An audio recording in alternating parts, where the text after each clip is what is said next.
Spokane police make an arrest in the mysterious murder of a businessman in his South Hill home. Today, Timothy Suckow appeared in Superior Court charged with first-degree murder in the death of Doug Carlile December 15th. It appears Carlile's business dealings involving North Dakota's billion-dollar oil boom created the bad blood that led to the successful murder-for-hire scheme. KXLY4 working for you tonight with Colleen and a look at the suspect and crime reporter Jeff Humphrey and how police solved this case. Jeff?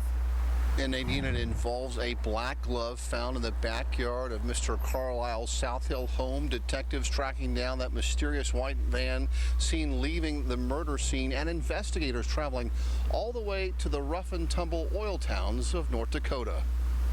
Even before detectives could remove Doug Carlile's body from his home, the victim's family was telling investigators that Carlile had made some enemies. Just weeks before he was killed, Carlile told one of his adult sons, "If I disappear or wake up with bullets in my back, promise me you'll let everyone know that James Henriksen did it." This really centers around a burgeoning oil industry in North Dakota, and the acquisition of property and other assets and sales, and whether property was really valued properly. James Henriksen was interviewed by Spokane police and told detectives Carlile owes him $1.8 million, but he had nothing to do with Carlile's death. Meanwhile, investigators were trying to track down a mysterious white van caught by a surveillance camera leaving the murder scene. After checking with the Department of Licensing, undercover officers spotted the same van with a black pinstripe here at IRS Environmental in Spokane Valley. It was going through a series of steps to determine the age of that van, and then doing a series of queries to see who in the state of Washington, the state of Idaho, and other places may have a van like that. Timothy Eugene Suckow, November 18th, 1963. One of the IRS's employees is a man named Timothy Suckow, a convicted felon whose DNA is in a nationwide database. When the State Patrol Crime Lab recovered DNA from the glove found at the crime scene, a computer identified Suckow as a match. Following the homicide that occurred on December 15th, our major crimes detectives searched the scene and recovered a glove. They entered that glove into evidence. DNA was recovered from the glove that matched the suspect, Timothy Suckow.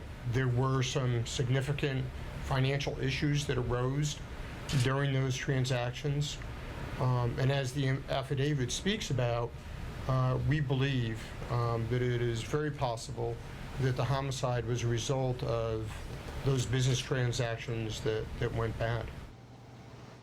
And Nadine, subsequent to that DNA hit, detectives searched Suckow's personal vehicle and found a battle plan for murder, a list of things to do, including wiping down tools for fingerprints, practicing with a pistol, and of course bringing along that black glove. Yeah. Jeff, if this is a murder-for-hire scheme, are we going to see more arrests?